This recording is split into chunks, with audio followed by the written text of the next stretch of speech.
E a gente tem a felicidade de receber hoje o Eric Landim. O Eric, ele é doutorando, ele está fazendo doutorado lá no programa de pós-graduação em Física, na UERJ Maracanã, certo? O tema, mais ou menos, do doutorado é basicamente esse, né? Fundamentos sobre teoria da informação quântica de um modo geral, e aqui ele vai falar sobre os fundamentos da informação quântica, incerteza, emaranhamento e não localidade. O Eric, ele é mais ou menos da região, vou fazer uma apresentação um pouco informal também. Ele tem a formação, a graduação dele em Volta Redonda, na UF, na Física, em Volta Redonda. Mora em Barra Mansa, né? É um amante de Barra Mansa, quanto Clifford. Mas um apaixonado por Barra Mansa, que tenta me convencer a morar lá. Está quase um pouco. Ou Eric, você prefere que as pessoas guardem as perguntas para o final ou pode te interromper ao longo? Não, mas não interromper ao longo, porque eu coloquei o cenário bem, estruturei uma parte de PNH, pode ir encerrando esses pontos de informação. É um negócio confuso, não pode perguntar tudo. Beleza, ótimo. Então fica à vontade, o tempo é seu também. Conforme eu falei, né, um pouquinho, para a gente só dar uma relembrada nos fundamentos de mecânica quântica, né, para ficar bem fresco. Depois, um pouco de definição de emaranhamento, que é o protocolo de teleporte, um protocolo muito interessante, principalmente quando a gente vai falar de computação quântica também, é muito importante, e para qualquer protocolo de comunicação quântica, ele é muito importante. E também, por último, o protocolo DP84, que é o primeiro protocolo que a gente tem de distribuição de chave quântica com total segurança. Tá? Vamos lá. Bom, lembrando, né, nós temos, quando estamos tratando de mecânica quântica, nós temos estados quantizados, certo? Qual que é o que é importante aqui? O que é importante aqui para a gente quando a gente vai tratar de informação quântica? Justamente esse conceito da incerteza, isso vai ser muito importante, porque é esse conceito de incerteza, né, que ele vai ser determinante principalmente para a maioria dos protocolos tanto de computação quântica quanto de informação quântica, porque todos esses protocolos eles são muito baseados na medida. Por exemplo, vamos ver mais para frente aqui, que o teleporte ele não existe se não tiver certeza. E a medida de informação quântica num sistema emaranhado também ele depende majoritariamente do procedimento, da existência da incerteza e também os protocolos de distribuição de chave. Inclusive, é o que garante a segurança em protocolo de distribuição de chave, é o procedimento de incerteza. Como a gente lembrar de notação, né? Vamos usar principalmente aqui a notação de Dirac. Isso fica mais fácil de trabalhar nesses conceitos, porque vamos usar muito valor esperado aqui, principalmente quando for falar da desigualdade de Bell. Então, vamos lá. Qual é a diferença fundamental de um bit clássico para um bit? O bit clássico você tem 0 ou 1 ligado ou desligado. Né? Se você tem um circuito elétrico, você detecta a ausência de sinal, né? A partir de um certo limite ali, ou presença de corrente. Você não tem muito para fugir. Um bit ele pode apresentar uma informação por vez. Right? Quando a gente leva para a mecânica quântica,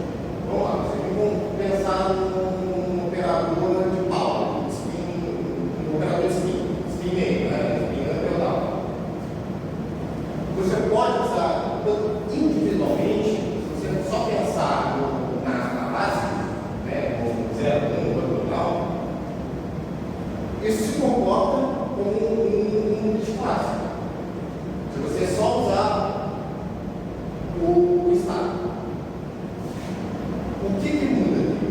O que é importante aqui no pitch é a possibilidade de superposição. É o fundamento de superposição. Por quê? É possível você guardar informação simultaneamente nesses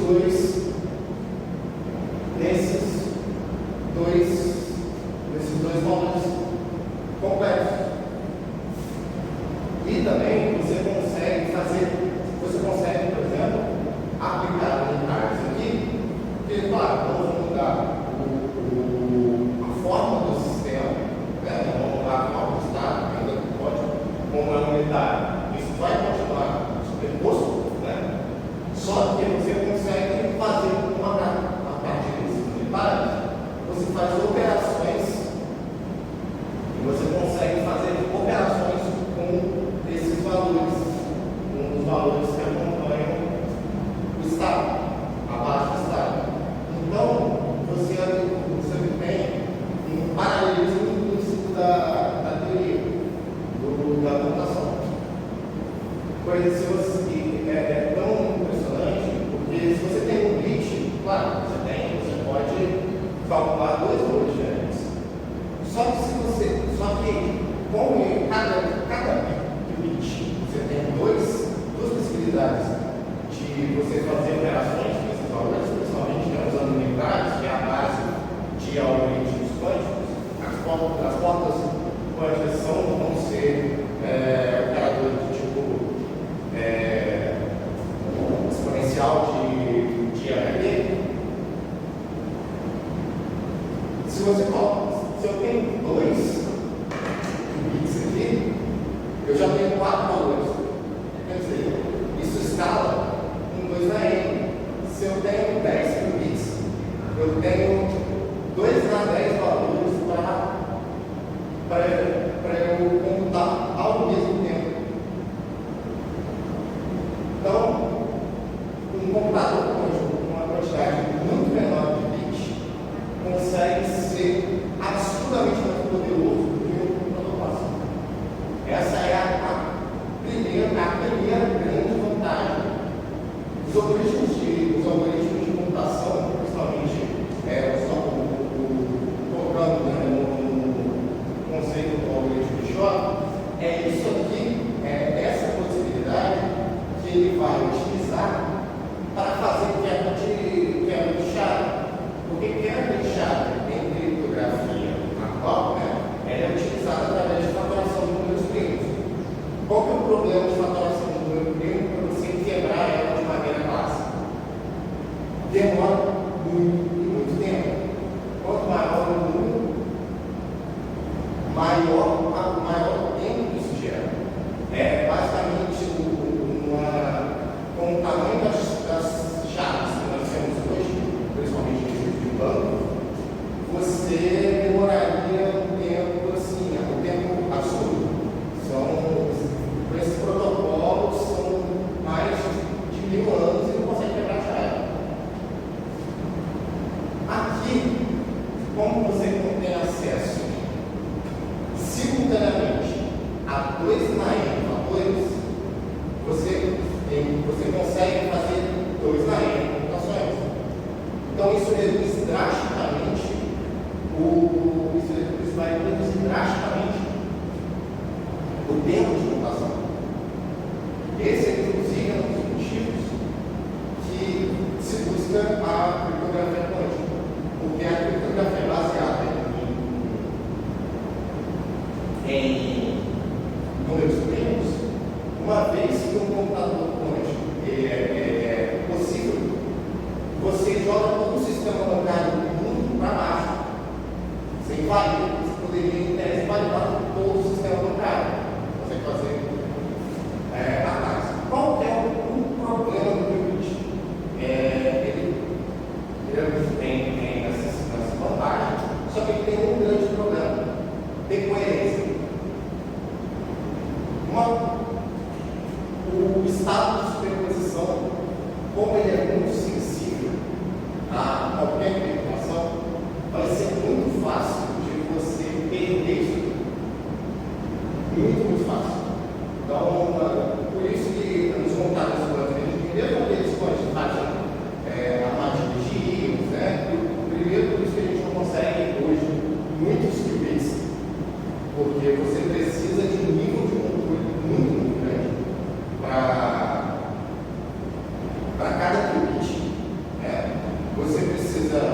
resfriamento, a temperatura muito baixa, você precisa isolar o sistema inteiro completamente. Qualquer pequeno sonda eletromagnética ou qualquer temperatura vai acabar com esse estado de recurso. O que se faz? Que também é uma das fronteiras, é uma das coisas que eu e o Marcelo, que é o programador de Israel, que é o pesquisa, a gente tem por um certo tempo, foi também porque a computação quântica é básica, assim, você pode passar aí em termos mais complexados, assim, possível, usando o spin. O spin fica mais fácil, você consegue medir isso. O sistema o aparato necessário para isso é mais tranquilo e a base matemática dele também não é tão complexa. Então, ele é mais rápido, você consegue desenvolver coisas assim. Só que ele tem esse problema da coerência. O que tem se olhado, que é interessante também, são qubits topológicos. Qual que é interessante do qubit topológico? O qubit topológico ele vai exibir uma proteção do Estado através da álgebra do sistema. Um dos casos mais interessantes, os primeiros disso foi o Tarek. Ele publica, se não me engano, em 2002. Ele faz uma rede de spins o interessante é que o hamiltoniano não local, a existência desse hamiltoniano não local inclui uma proteção topológica do estado. Então, esse estado ele se torna invariante por perturbação.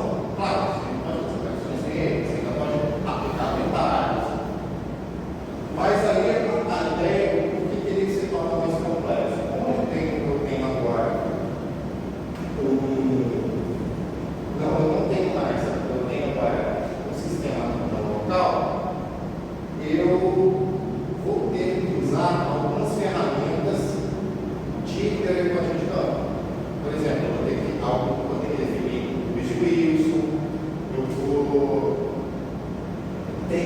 ter que usar uma álgebra do espaço diferente da álgebra da mecânica quântica, as álgebras de von Neumann, de 1, 2, 3, mecânica quântica de 1, basicamente ela pode, a álgebra de 1 você consegue fazer o espaço de livre separado. A álgebra de 2 é construída a partir de um número de uma quantidade infinita de partes variadas, que ele você não consegue, que aí por conta disso você perde essa função separada do estado, e consequentemente por você ter esses operadores não locais, você gera uma coisa interessante também, que você tem invariante de operador. Já que eu estou falando de planejamento, novamente o mais importante aqui, outra capacidade é que a partir da forma que o vídeo eu consigo representar uma quantidade muito maior de valores, utilizando a mesma estrutura. Claro, esses vão ser estados em bases diferentes. Também estados sigma Z, sigma X e sigma Y. Eu não consigo, pela incerteza, eu não consigo fazer medidas simultâneas dessas bases. Mas isso aqui também vai garantir algumas coisas muito boas, muito interessantes para a computadora. Vamos lá. O que é invariante?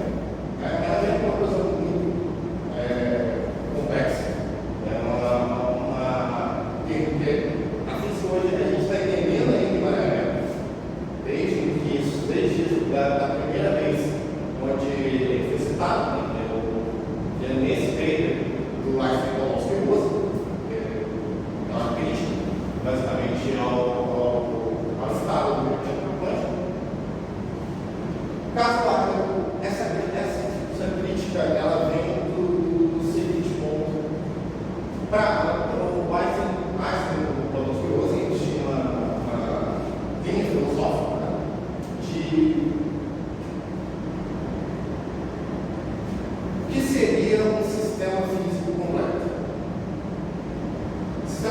para ele tinha que ter 3 pontos.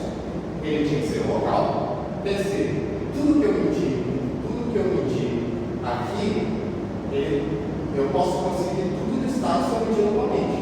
Eu não posso ter uma influência de uma região do espaço fora da que eu esteja medindo.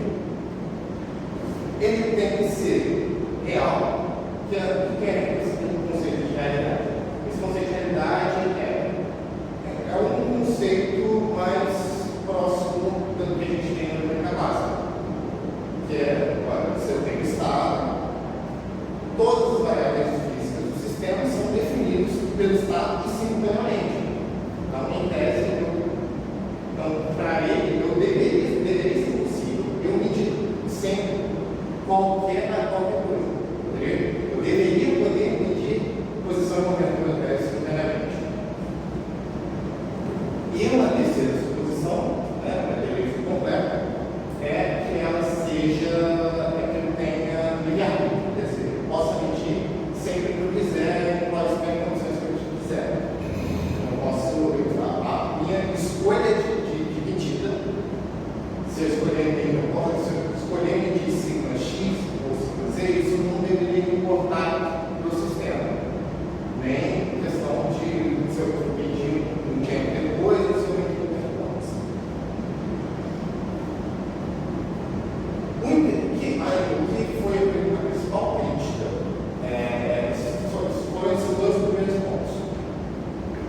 No estado parado, se a gente coloca num estado de Bell, principalmente um estado, não necessariamente um estado de Bell, vou colocar um estado mais simples, eu tenho um espaço de Hilbert repartido, tem 2 espaços de Hilbert, um espaço de H, um espaço de HB, eu tenho um vetor, eu tenho estado no espaço A e o estado no espaço B.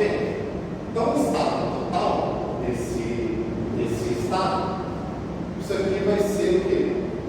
Vai ser um produto real desses 2 estados. Se eu tenho se eu tenho agora, na verdade, um emaranhamento, se eu tenho um estado emaranhado, se eu medir em A, eu gero o quê? Eu gero o meu projeto, o alto valor do meu projeto, o alto valor do alto vetor, do alto valor permitido. E como eles estão relacionados, como eu tive esse estado, eu que medi aqui, sei imediatamente o estado do meu sistema. Para que isso não é o envio de informação. Por exemplo, quem está aqui, ele não sabe nada sobre esse pedido. Então, para ele, se ele tentar chutar esse valor, ele vai conseguir isso com 50% no estado. Se ele pegar um espaço de direção 2, ele vai conseguir isso com 50%. Então, eu não estou transmitindo informação para ele, mas quem mediu na medida A vai saber o estado, vai saber o estado de lá. Isso é a principal estranheza do maneamento, que esses fenômenos não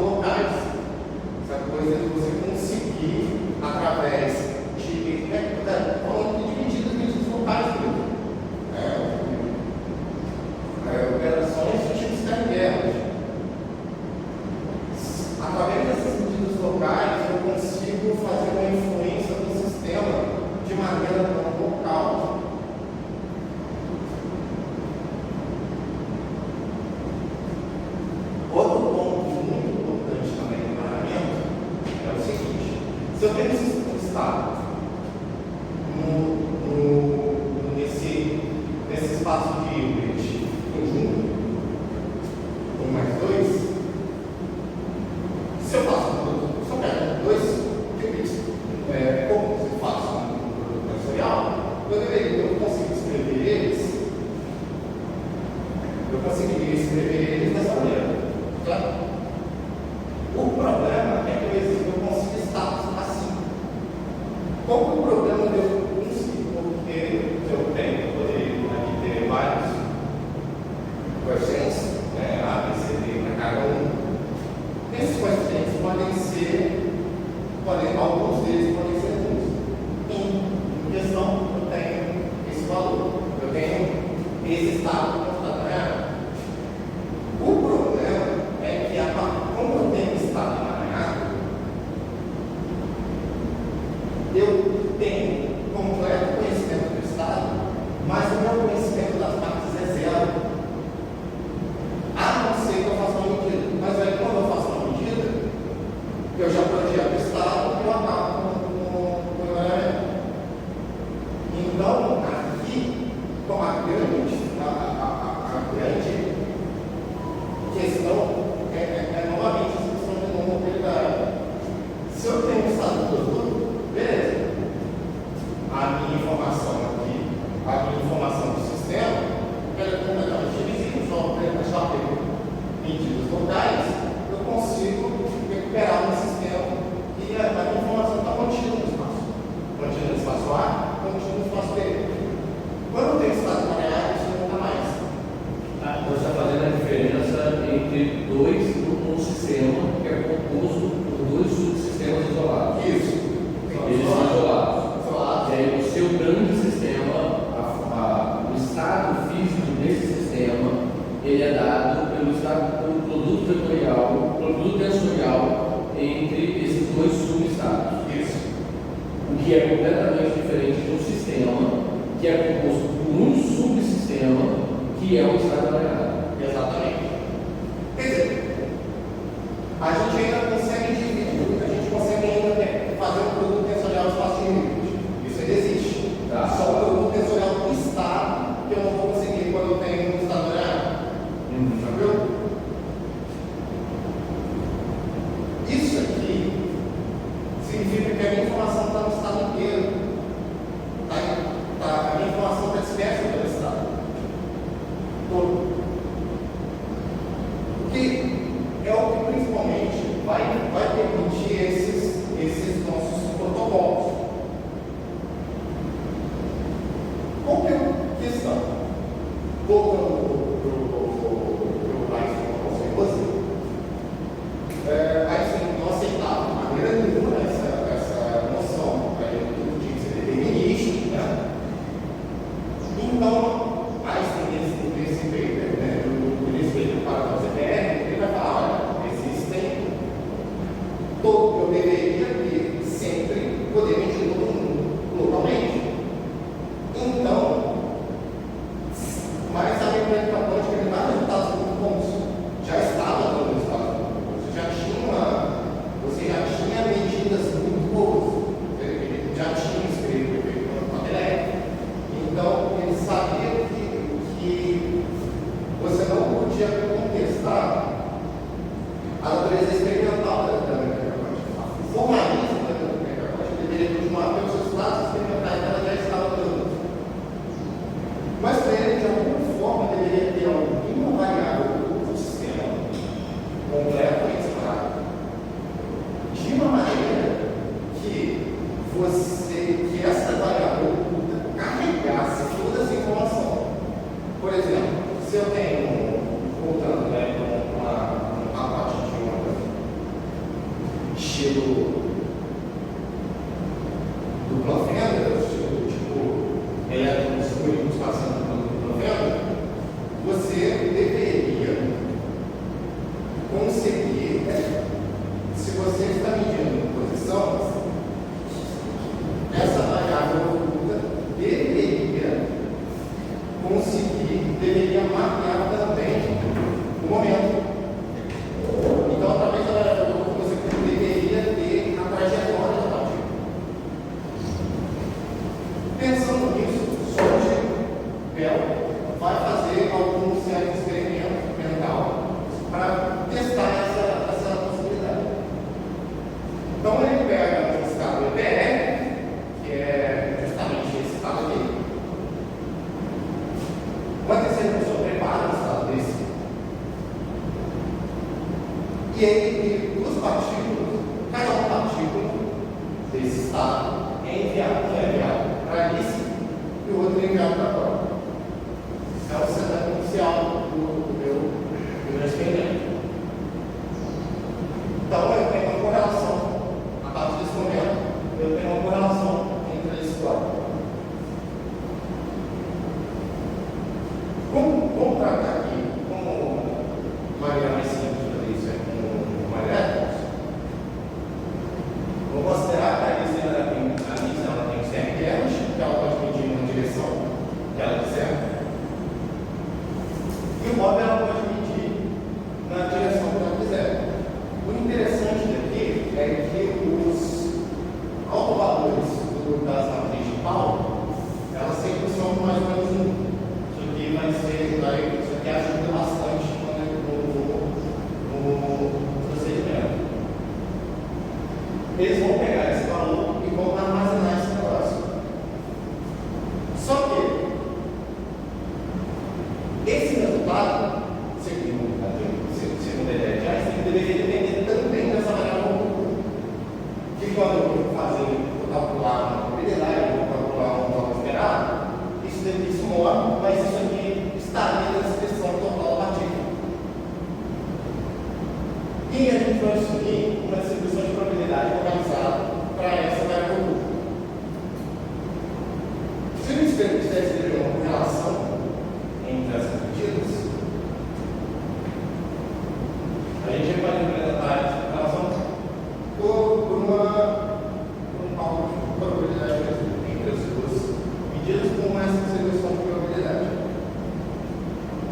O ponto é, quando a gente coloca uma terceira relação,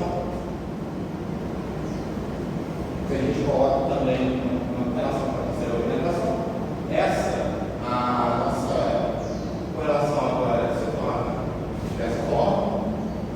Aqui se faz a primeira grande exposição desse sistema, que é o seguinte: vamos supor que existe correlação perfeita entre Alice e Bob. Quer dizer, se a Alice mede um valor na direção A, e Bob mede o mesmo valor na mesma direção, os resultados têm que ser iguais, mas diferentes no estado.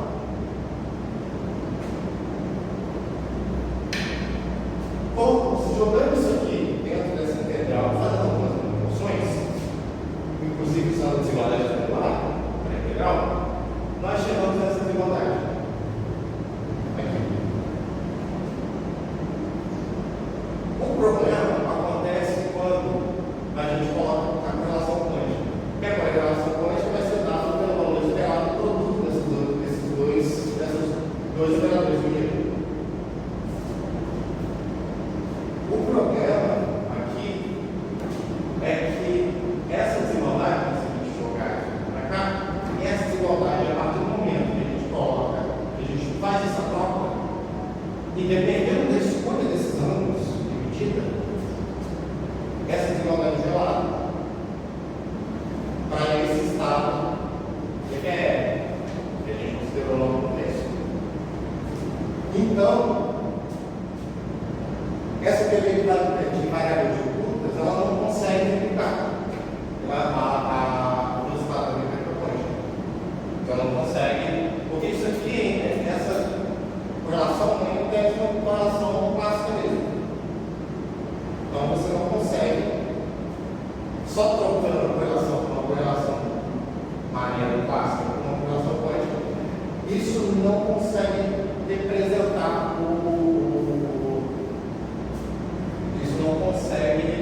nenhuma teoria quântica. Só que essa derivação é um problema. Qual é o problema? Nem é um problema conceitual, mas é um problema de execução. Isso aqui, essa noção de correlação perfeita entre as medidas de Alice e Bob,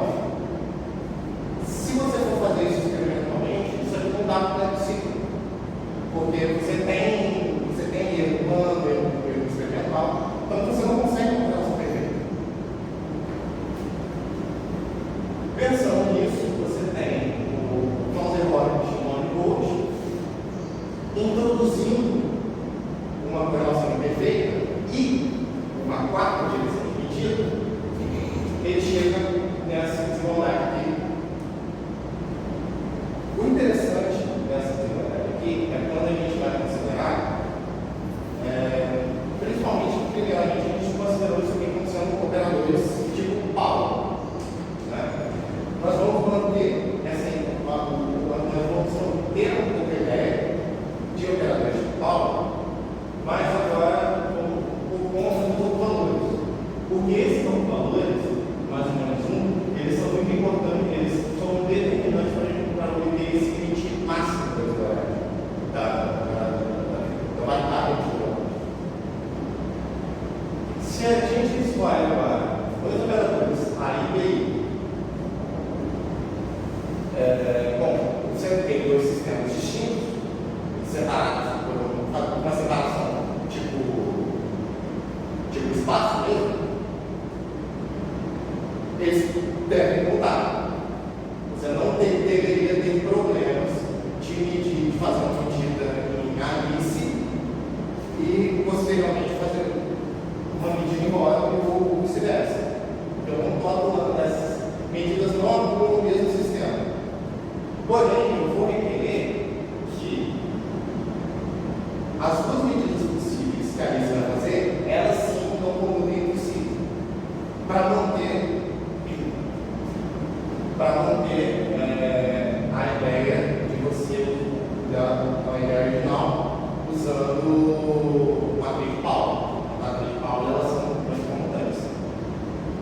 Se nós escrevemos em operadores, nós podemos escrever essa desigualdade dessa maneira. Claro, você tem também uma norma. Assim fica um pouco mais simples de trabalhar, porque você está agora escrevendo valores esperados de operadores mais gerais, não necessariamente só operadores de Paulo, como se torna mais geral.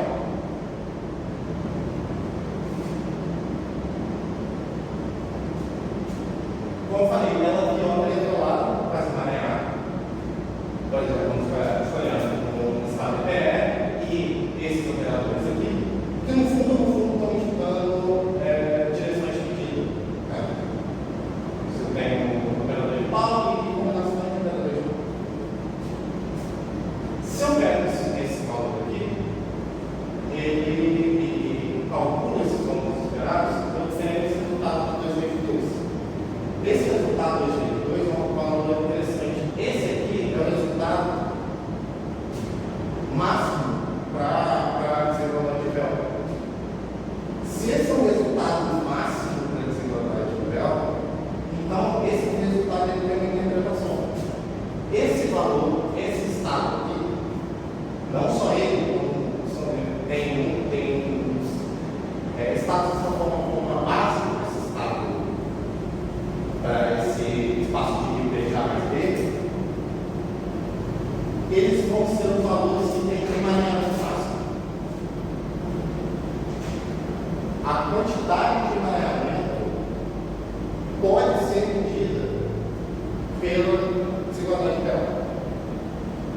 E também, então, se você consegue ver a quantidade de emaranhamento, você vê a quantidade de informação local que você tem no seu sistema. Em comparação com o estado produto, a mesma desigualdade vai dar zero. Medindo os mesmos valores, só representando o estado como produto tensorial de dois qubits completamente separados. Esse ponto aqui é o que a gente não teremos assim.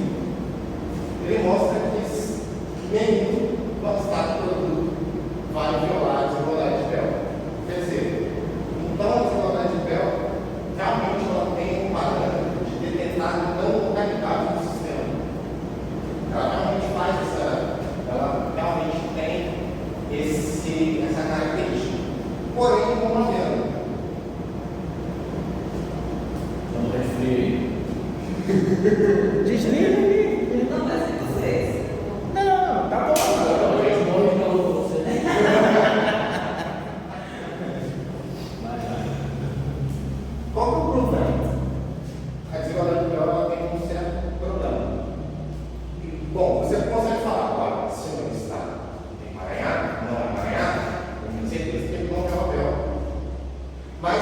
afirmação contrária não é verdadeira.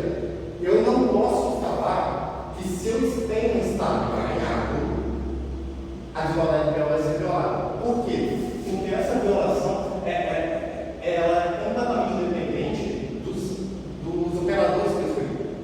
Então, por exemplo, esse estado tem um estado maximamente emaranhado porque ele entrega o valor máximo da violação da desigualdade real. Porém, se eu posso fazer escolhas de direção de medida aqui que reduzem essa violação para um limite menor que 2. Para o limite que? Menor que 2. Aí viola. E aí não viola, não. Aí Aí não viola mais. Acima de 2. Acima de 2 viola. Então, a desigualdade real tem um caráter, sim, de mostrar a existência de não localidade? Tem. Só que ele não necessariamente é o melhor dos mundos. Não necessariamente ele é o melhor que você tem, porque você não consegue ter essa formação direta. Se é emaranhado com o melhor.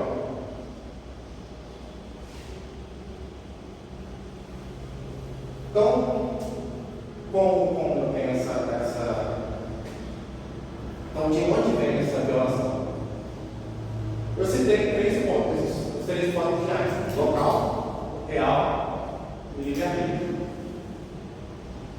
Localidade, se isso é violado, se a desigualdade é violada, uma dessas suposições tem que ser falsa, obrigatoriamente.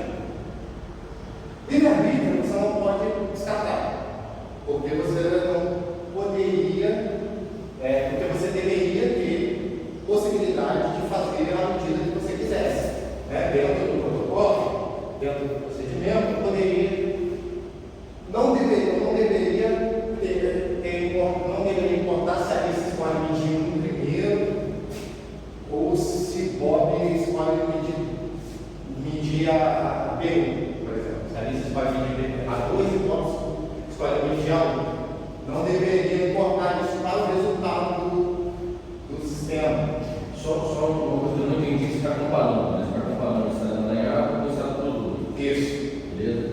No estado emaranhado, você acabou de dizer que existe uma possibilidade de você ter estado emaranhado que não viola a desigualdade real. Sim. Ótimo. No estado produto, você está dizendo que em todos os casos não vai. Em todos os casos não viola, você tem erro. Tá.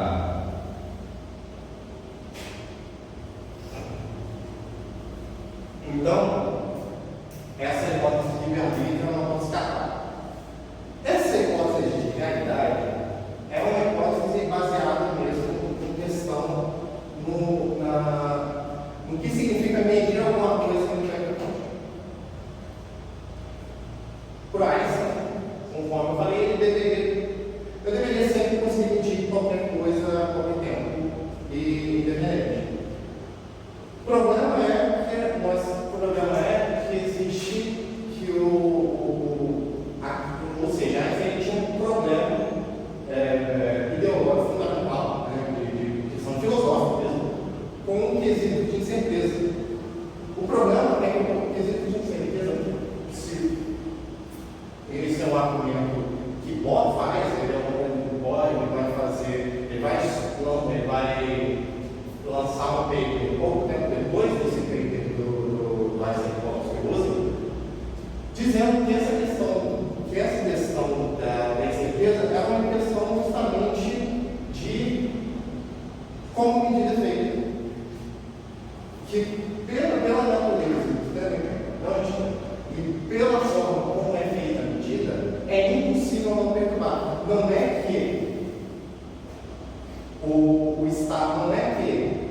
o status quântico seja inerentemente, como é que posso dizer, que seja inerentemente incerto, essa incerteza inerente. Pode dizer que isso é uma questão de como você mede. E essa questão de como você mede, ele é muito de você contabilizar essa certeza. Isso é importante para as análises de microcódigo, para os estados,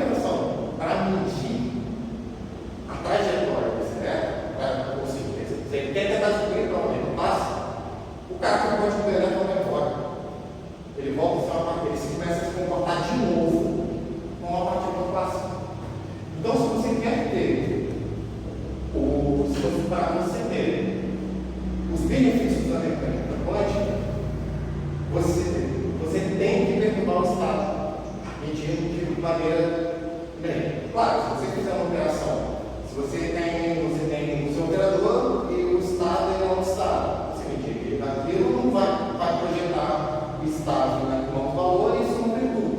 Ou se você tiver um operador unitário, isso não perturba. Mas operadores unitários eles não são observáveis. Eles não você não faz um motivo com unitários. Então, via de regra, geralmente o operador ele vai perturbar o sistema por conta disso. Então, realmente, essa violação da localidade, a violação de delta, ela demonstra essa não localidade do sistema. Quer dizer, a informação total do sistema agora ela vai ficar completamente pelo sistema inteiro. Principalmente pela característica de você não conseguir juntar, você não conseguir extrair, você não conseguir, a partir de qualquer aplicação, de qualquer unitário, você não conseguir mexer nesse estado para ele se separar de novo. Isso leva a um protocolo muito interessante, que é um protocolo de teleporte. Já que você está supondo que essa informação faz parte do estado do sistema todo, compreendendo essas duas partículas emaranhadas, você pode usar isso para o seu benefício. Outro ponto que a mecânica de estados quânticos que eu acabei falando, né? Você teria que usar um protocolo desse de transmissão. Você não poderia simplesmente copiar o estado. Não dá.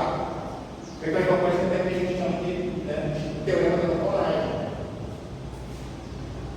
Que é relacionado justamente ao princípio de como se faz a medida. Eu não consigo copiar nenhum estado. Eu não consigo pegar um estado no sistema e fazer uma cópia dele nesse estado e os dois coexistirem. Se eu pudesse fazer isso, eu poderia fazer a mesma medida que eu queria fazer, a mesma medida que eu farei aqui, poderia fazer aqui, e eu poderia medir o estado original sem perturbar o sistema. O que vai contra o nosso princípio, o princípio inicial, onde a gente não consegue fazer. Se for no quesito matemático, também você não consegue escrever nenhum unitário que faça isso aqui, que faça essa cópia. Então, para você transmitir informação, é necessário usar um argumento que aqui não vai ser um protocolo de teleporte. Uma terceira pessoa prepara um papel e, de novo, cada um que você tem uma partícula enviada para Alice, outra partícula enviada para Tom. Mas a Alice quer enviar uma informação na forma de um estado.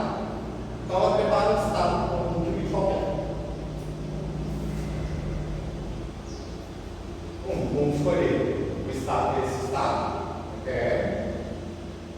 E a informação está sendo enviada como sendo um genérico.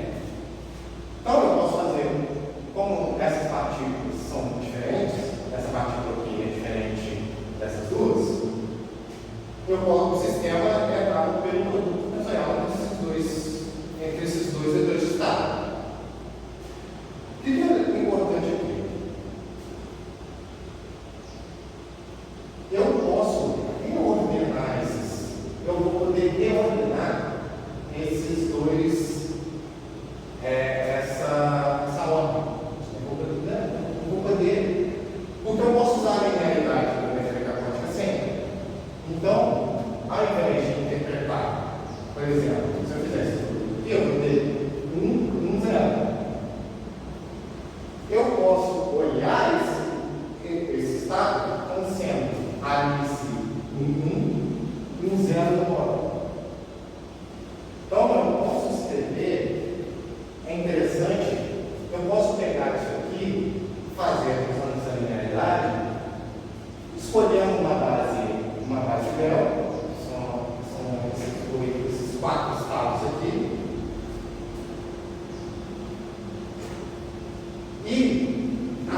vai medir nesse estado.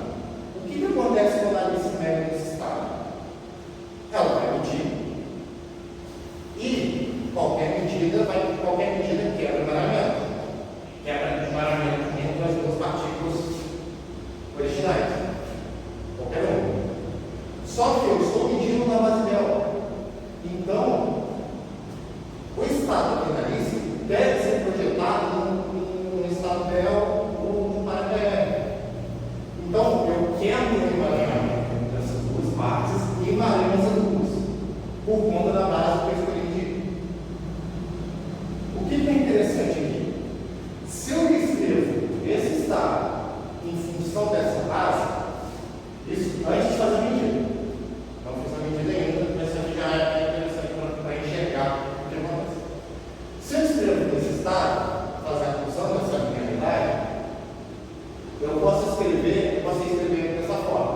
Então, eu tenho aqui a Alice, os estados para a Alice podem ser vistos como estados real e um estado qubit no bolo. Aqui me aparece, antes de você fazer a medida, isso já aparece um pouco dessa não localidade. Como eu posso fazer essa prova desses estados, eu não sei exatamente, eu não posso dizer aqui exatamente onde está a informação. Como essa informação está? A partir do momento que eu tenho esse estado completo, justamente porque eu posso enxergar esse mesmo estado como sendo uma Alice, como sendo essa superposição. Se a Alice mede na base dela, ela vai projetar um desses quatro estados aqui. Então, a Alice, quando percebe o sistema para a Alice, depois que ela vai fazer a medida, ou ele vai estar em um desses estados aqui. Um desses estados com probabilidade de 4. Qual que é o problema? Bom, aqui parece que a partícula, por exemplo, se você pega esse estado ali não está inclusive no código, na versão. Aquele estado φ-, ele deveria estar multiplicando alfa 0 mais beta. Ah, sim, tem esse mais do que pai. Hã? Não. Ele é o pai, mas ele deveria estar entre. Esse mais do que pai aqui. Isso. Esse mais do que aqui, porque eu estou lembrando. Aí são os quatro estados que estão ali, né? São as quatro possibilidades de você colapsar, de você projetar, colapsar. Aí tem aqui o primeiro, o segundo, aí o terceiro está faltando o produto, aquele estado φ-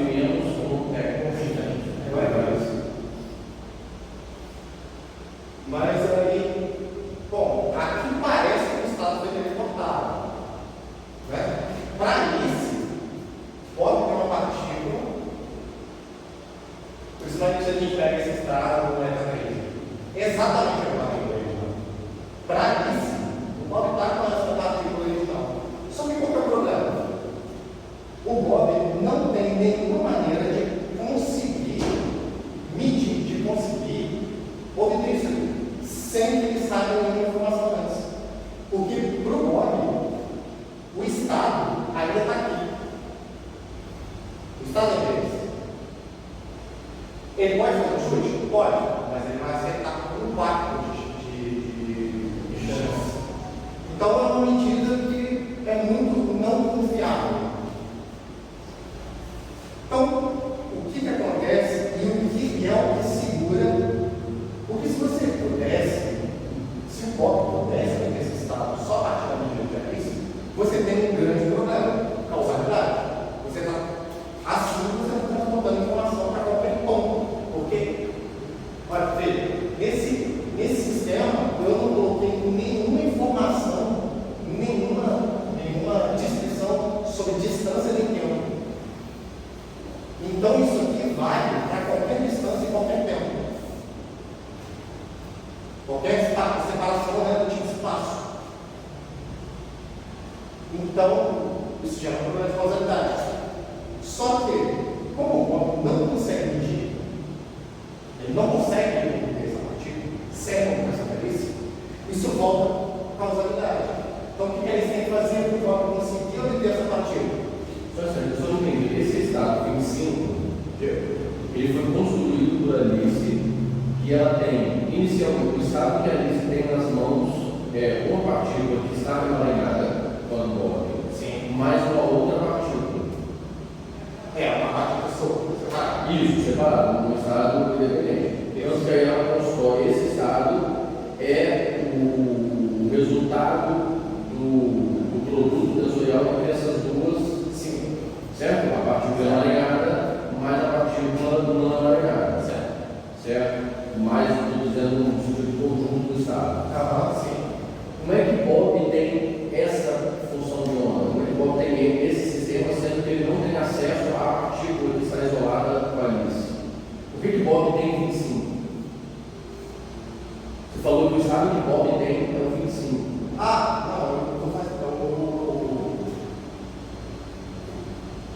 Se o Bob ele sabe que tem uma partícula aleatória, ele não sabe exatamente qual partícula que é.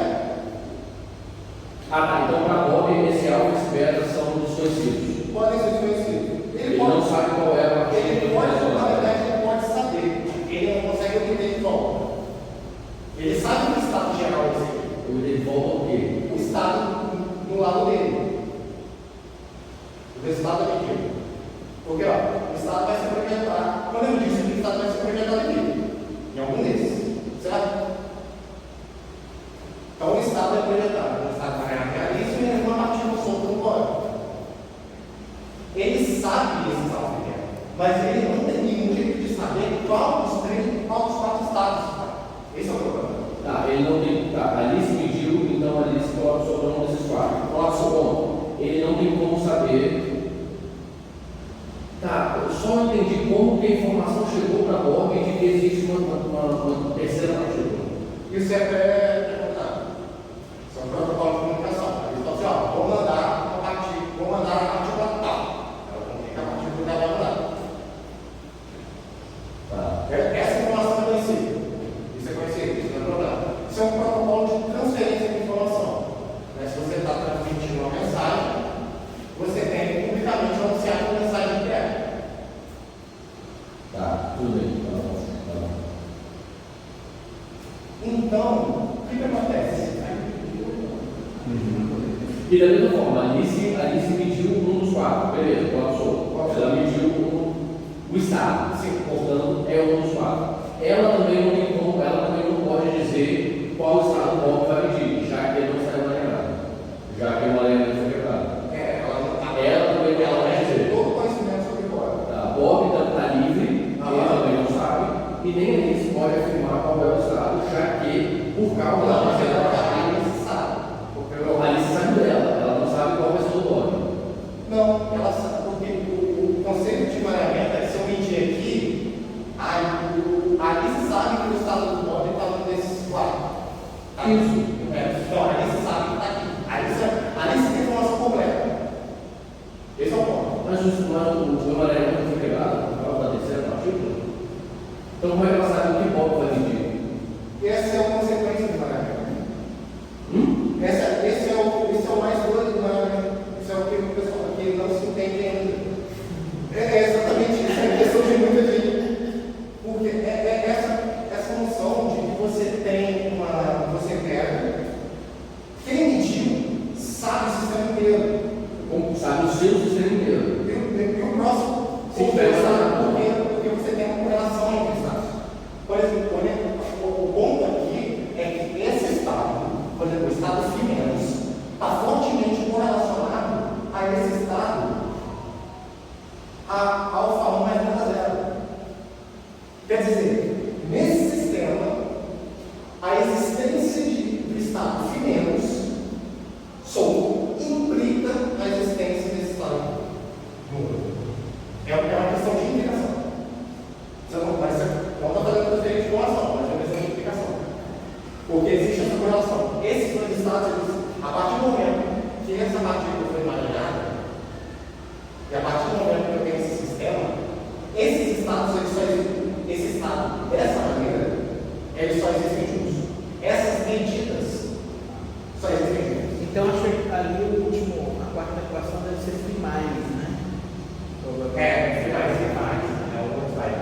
Porque realmente, que aí, bem, um sabe, né, e, enfim, o outro, né, o que o outro pediu implica no primeiro, né? Então, Isso. nunca vai ter as duas coisas ao mesmo tempo. Por isso que eu fui menos duas vezes não faz sentido. Isso. Eu vou comer isso. Hã? Não é desconfiar. Ah, não, sim, eu sei que é o erro de contrário, mas só deixando claro. Sim. Então é esse o ponto. O emaranhamento ele é exatamente uma correlação. Ele é uma correlação forte entre dois autoestados diferentes. Por exemplo, se eu tenho esse estado, deixa eu colocar. Deixa eu deixar aqui nesse. Por exemplo, vamos pegar aqui. Se a Alice mede 1, a medida de Alice 1 está correlacionada ao estado normal de ser zero. Eles não existem de maneira separada a partir do momento do emaranhamento. Claro, você mediu, você quebrou o emaranhamento, mas você já projetou. Não, eu concordo. O meu problema ainda está quando você introduz uma terceira partícula. Aí você vai usar emaranhado. O problema é aquela figurinha, eu não sei se vai usar adiante ou depois, mas tem uma figurinha, essa, exatamente aí. O problema dessa figurinha para mim é que quando você tem aquela terceira partículazinha, numa outra figura tinha uma cobrinha, né, emaranhando, simulando um emaranhamento entre essas duas partículas. O problema é quando você introduz a terceira, e aí você disse que para mim está tudo bem, você interferiu no sistema localmente ali com a Alice, certo? Você quebra o emaranhamento, e aí, ainda que a Alice medindo, ela tem um outro sistema. Então, para mim, não é tão claro que a Alice saiba o que o Bob vai fazer, já que não existe mais emaranhamento. A partir do momento que o estado foi projetado, claro, você não tem emaranhamento mais, mas o estado já foi projetado. Isso, o meu problema não está na quebra do emaranhamento pela medida. Ok. Está na quebra do emaranhamento por interação com a terceira partícula. Entendeu? Tá, entendi. Mas o negócio é que essa quebra de emaranhamento não é por conta da interação com a terceira partícula. É como a Alice escolheu isso. Tá. Porque, se eu estou medindo nessa base, eu vou projetar a base. Então, os estados e a Alice ela vai projetar essa base. Então, obrigatoriamente, os estados dela têm que estar assim. É por conta da base. Por exemplo, se eu escolhesse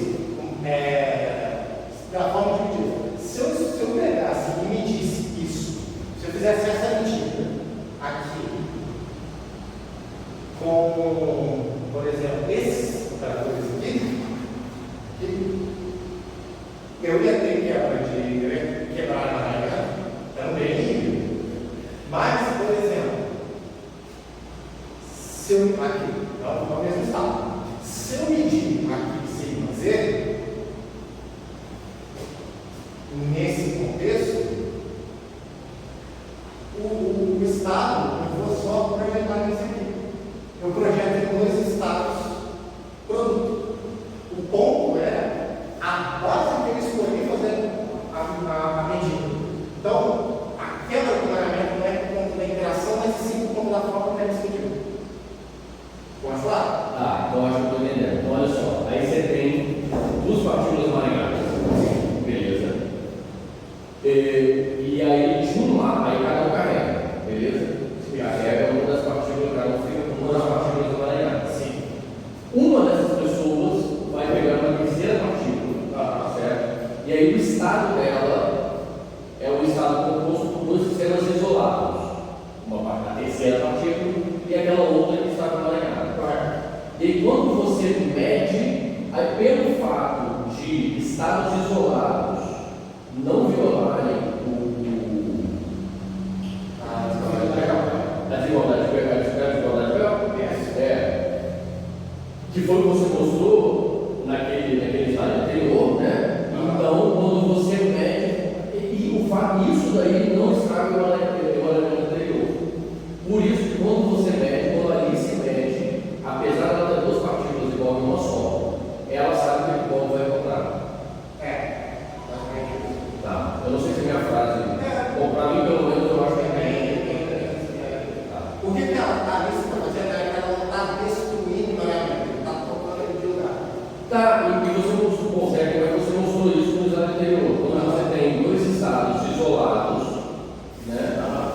que são estados produto, que você está chamando, né? Estado produto, isso não viola. Ou seja, está tudo garantido. Aí a hora que ela pedir, beleza, ela conhece tudo, ela vai saber o que o banco vai pedir. Isso. Tá. O ponto final desse protocolo é justamente esse passo de comunicação. Porque, vamos pegar, por exemplo, esse estado aqui. Esse estado é um estado muito próximo do estado inicial que eles tinham. Né? Por exemplo. Só que esse estado, ele está girado. Você pode através. Por quê? Porque ele está. Porque a gente está usando na noção de rotação.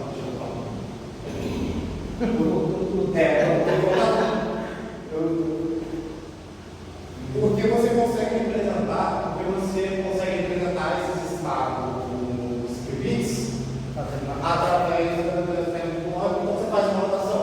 Esse estado decreta você escreve desse jeito. Então o modo ele aplica uma matriz de rotação. Qual matriz de rotação que ele vai escolher depende do que ali se falou para ele. Porque, se a Alice mede o estado de menos, ele não precisa fazer uma rotação. Ele não está no estado. Agora, a Alice vira medir e fala assim: olha, o paramarelado que eu tive aqui do meu lado é, por exemplo, se menos. Então, pode ver esse estado. Então, pode saber pela estrutura da mecânica quântica que o estado dele tem essa forma. A partir do momento que ela comunicou. Então você transferiu informação de maneira clássica, defeito da totalidade. Aí sim, como você sabe que o estado dele está dessa forma, o que ele faz? Ele aplica um unitário de rotação que não muda a informação do sistema e recupera exatamente a informação original, respeitando o processo de Gauss-Lagrange. Esse protocolo, claro, eu fiz aqui com 3 scripts, 2 variáveis e um solto. Esse protocolo ele tem de certa forma generalizado. Por exemplo, tem um protocolo muito interessante, que é um protocolo do William Preston. A ideia é muito parecida. Só que é o seguinte, que são questões, porque em sistemas quânticos você não está interessado em quantidades pequenas de spin. Você está interessado em cabeça de spin, ou você está interessado num sistema de multipartículas onde está todo mundo alinhado. Por exemplo, um buraco negro, você tem essa grande total. Então, qual que é esse protocolo de Preston? É interessante, entre aspas, o protocolo de teleporte, ele funciona dentro do protocolo de teleporte, mas a motivação dele é um pouco diferente. É uma informação jogada dentro do buraco negro. Essa informação é espalhada sobre todos os graus de verdade do buraco negro e existe uma tentativa de uma pergunta se é possível você buscar esse resultado. Esse protocolo, o protocolo de Preston, ele mostra que dá, só que você tem que ter controle de metade dos limites do buraco. Você consegue ter um protocolo muito similar mesmo. Um outro característica interessante de emaranhamento é isso aparece no teleporte. Isso aparece a primeira vez no teleporte. É a primeira vez que você é colocado. Emaranhamento ela tem uma característica estranha de permitir coisas que não deveriam ser possível. Se você com a quantidade certa, se você juntar a quantidade certa de recursos, de partes emaranhados, você conseguiria fazer alguns procedimentos que, em tese, de maneira clássica, você não consegue, nem usando a mecânica quântica, você não considerar emaranhamento. Isso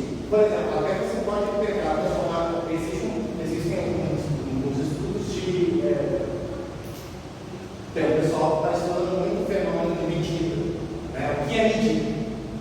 Esse conceito do que é medida em mecânica quântica também não é algo que é muito claro ainda. Não existe um certo consenso. A gente sabe como funciona medir, a gente sabe como é que a gente vai escrever esse protocolo de medida para obter resultados, mas o que implica, o que realmente significa medir? O que é medida em mecânica quântica? Então, existem alguns, quando você começa a se debruçar sobre isso, há alguns processos de medida tecnicamente não deveriam acontecer. Deveriam ser violam ter algum problema, tá? Provavelmente com causalidade, alguma coisa.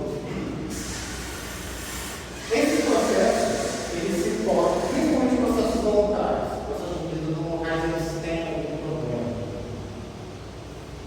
Por exemplo, você pega um criador, por exemplo, você define uma malha de spin, uma malha de spin, e você define um operador que ele flipa simultaneamente todos os spins em uma linha. Se você faz isso no contexto de um laboratório, tranquilo, né? Agora, se eu instalo esse sistema, se eu coloco uma ponta desse operador aqui e outra na web de Maracanã, eu começo a ter um problema. Porque nesse caso, a teoria toda foi feita para não colocar, essa situação não tem essa dinâmica de separação. Então, você, em questão matemática, sem problema nenhum. Quando você instala o sistema, isso não é problema. Então, existem processos que você usa a ferramenta para fazer o quê? Para localizar esses estados. E aí você depende de, não um só, mas vários estados emaranhados desse.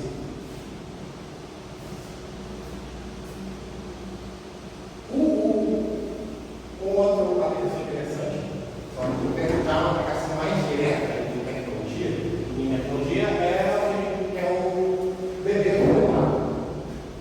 Protocolo previamente traçado, desenvolvido em BB4, que é um protocolo de distribuição quântica de chave.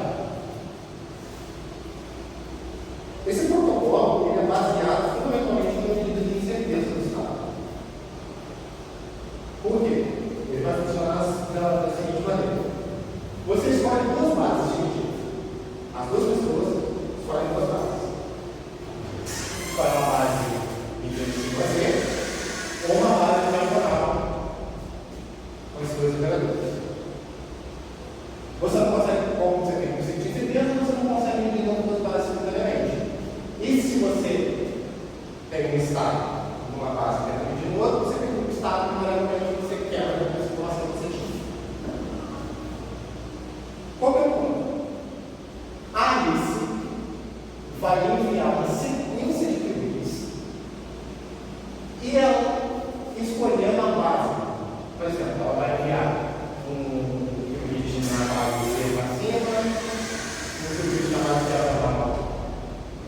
O qubit 1, que é o 1 da base diagonal, ela vai fazer isso. Ela vai montar essa maneira e vai enviar. O bot, ele vai medir esses qubits. Ele ainda não sabe quais qubits são da lista e nem que base ela mediu. Então, se eu tenho duas bases distintas, eu tenho uma chance de 50% de acertar o resultado. Aí, esse bot vão revelar publicamente a base que ele usou. Vão revelar publicamente em qual base que ele mediu. E eles vão medir, eles vão escolher, eles vão manter apenas os qubits onde eles escolheram a mesma base de medida. Qual que é o comentário final? Aí, escolhendo essa base, eles vão verificar publicamente uma parte dos bits, não com todo, mas uma parte, para detectar espionagem. Por quê? Se existe alguém espionando, alguém está fazendo mentiras nesses estados. Se alguém está fazendo mentira, isso vai ver no nosso sistema, e esse resultado que eles compararam vai dar errado. Ou vai dar, provavelmente vai dar uma concordância nesse trecho que ele mandou em um valor diferente de 50%. Qualquer valor diferente de 50% indica uma interferência de uma terceira pessoa. Então, essa é justamente isso, a segurança do conhecimento. Porque qualquer pessoa que quer roubar a carta, ela precisa chutar a estrada. Ela precisa chutar a base. Se ela chutar errado, ela introduz um erro, isso altera a taxa de concordância. Porque a partir do momento aqui, ó, depois que eles falaram que eles pegaram o estado, publicaram a base, publicaram que falaram parte do resultado preditivo, essa parte do resultado tem que ter concordância 100%, obrigatoriamente. Qualquer coisa diferente de 50% significa que alguém mediu alguma coisa e isso perturbou o estado em que eu tinha. Só que esse protocolo ele é um protocolo, o primeiro protocolo, mas os protocolos têm algum de solução de chave, tem algo parecido. Só que esse protocolo específico não tem uma única vulnerabilidade, que é o chamado ataque do domínio público.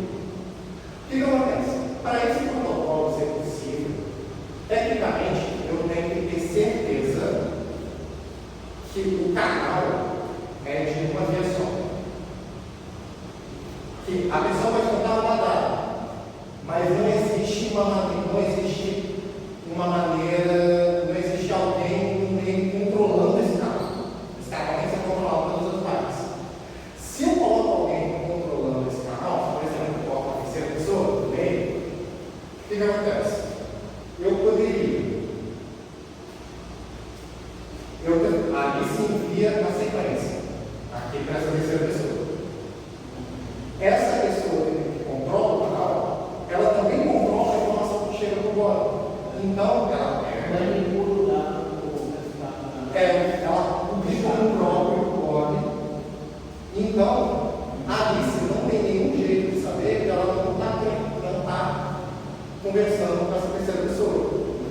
Para a Alice, ela está conversando com o blog. Como o protocolo é respeitado entre essa pessoa do meio e a Alice, essa pessoa do meio e o blog, não tem nenhuma maneira de saber, a partir desse protocolo, que existe essa interferência.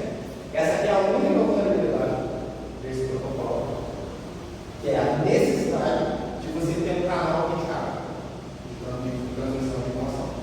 Você precisa ter certeza que não existe nenhum meio de uma pessoa controlar não a informação quântica, mas a informação clássica, que é clássica. O homem também tem que ter algum tipo de medidor, mas ele precisa ter domínio total do processo. Existem outros processos,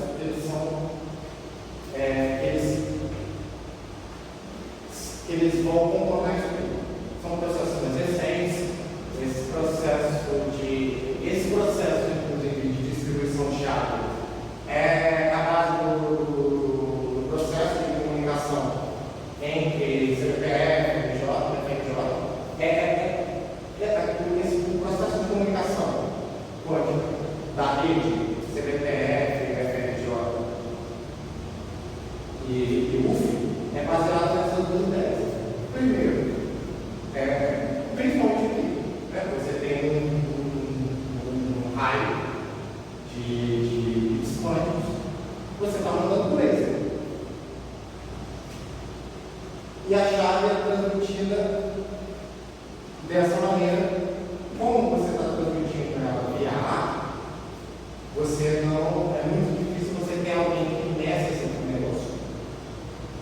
Ter alguém, um medidor suficiente, que tenha condições ótimas para medir isso aqui. E você tem a rede governamental, que você garante que não tem alguém controlando a informação, você sabe que suas universidades são ali. Então, nesse caso, esse protocolo já é um protocolo muito, muito interessante. Mas você está dizendo que essa rede de troca de informação, essa rede, né, quântica entre as universidades do Rio de Janeiro, ela não teria essa questão do homem no meio, porque ela usa essa rede, uma rede pública, né, segura, fechada, e só tem as universidades. Exatamente. E também, como o laser se colocando no topo dos prédios. Então, você não consegue ter um detector ali no meio. Para roubar sinal de qualquer forma. Por enquanto não, né? Por enquanto não. Daqui a pouco vai ter um drone voando lá. Tá certo. Os também são transmitidos via sinal de laser, então, onda eletromagnética? É porque você pode fazer, o que acontece? O pessoal simular estados quânticos às vezes é uma coisa complicada. Né? Você exige um nível de controle muito grande. Se você for mexer com elétrico, você mexer com partícula, o que o pessoal faz? O pessoal, eles fazem protocolo de ótica quântica. O Estado, as bases são agora polarização de fóton. É isso que eu imaginava, você polariza a luz, ele trabalha com polarização mais fácil. O protocolo é mesmo, mas aí você representa mais com polarização. Mas é uma simulação, não é de fato. É uma simulação. É uma simulação do estado do mundo. Aí, de certa forma, você deve mudar um ataque clássico, não? Tem uma população que ele é modulado porque como ele são pulsos,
E a gente trabalhava com supercomputadores, né?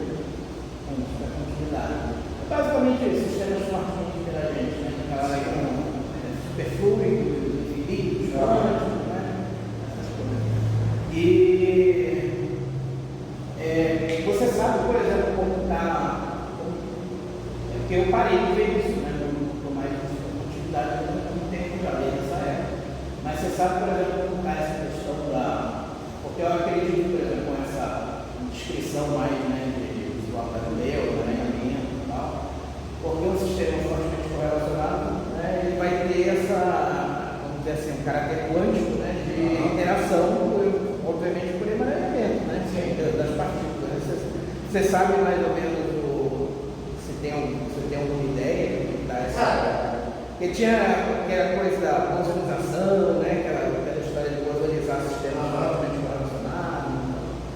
Eu não vejo. Se não souber, não tem problema, só se você sabe.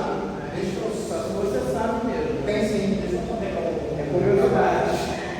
Precisando, né? Deixa eu pegar um pouquinho do meu. Porque o que eu trabalhei é basicamente nesse sistema.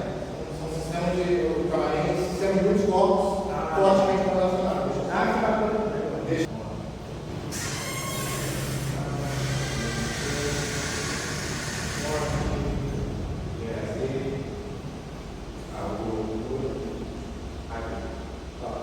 que é basicamente isso que é um modelo de espinhamento. Só que, o que acontece? No modelo de espinhamento, geralmente você tem os elétrons ali, né? Aqui é uma diferença. O spin, ele está nas linhas. E o meu hamiltoniano, ele parece um hamiltoniano X, parece pra caramba. Só que quando você olha esse AS, ele é completamente diferente, porque é baseado em produtórios de estado mareado, de matriz Paulo. Então, por exemplo, esse AS, ele vai atuar. Esse AS, ele vai atuar aqui. Claro, ele vai mudar alguma coisa, não vai, ele vai botar uma fase máxima, ele vai ser um sigma Z. Só que esse camarada aqui, como ele é sigma X, ele flipa. Ele flipa esses estados, ele flipa totalmente. Você está falando mais regra. O que acontece, você pode fazer o sigma Z interessante, você faz um mapeamento, você sabe qual estado está pelo valor associado a ele. Você tem como você tem atuação, você tem esse resultado de configuração do mundo. Isso aqui, pela própria definição do hamiltoniano, primeiro, eu só tenho fechado. Segundo, eu posso deformar isso do jeito que eu quiser. Eu posso criar qualquer configuração de mundo diferente. Então, o estado fundamental vai ser uma superposição para todo mundo. Aí, isso é legal, porque se você define condição de controle, se você define condição de controle periódica, quer dizer, você pega e fecha esses dois e essas duas aqui, você tem um polo múltiplo e esses grupos são definidos nos perfis históricos. Só que aqui o que acontece? Você pode esticar uma linha até o infinito e você não consegue definir uma base, porque você muda. Aqui é diferente, porque esse histórico ele é como os perfis históricos. Então, se você fechou aqui, ó, você não consegue pegar. Você só você consegue mexer assim, mas se você quebrasse, você poderia abrir um loop. Então, o que acontece? Você deve definir uma base de estado e você consegue definir, nesse caso aqui, qualquer coisa. Interessante é que, como ele é definido desse jeito, que é muito próximo da discussão de material topológico, você não consegue perturbar a população pequena de estrutura. Tem muito. Essa discussão também ela traz discussão de quase partículas. É um tipo diferente de quase partículas. Eu acho que o Taleb chama ele de Engels, porque ela tem umas regras diferentes, umas regras de Gray, mais próximo da teoria de campo, mas você tem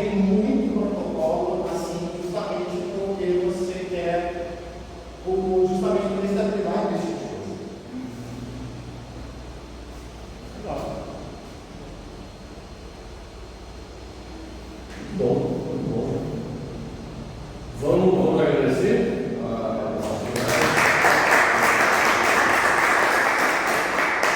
perguntas que foram feitas, temos mais perguntas? Não? Muito obrigado.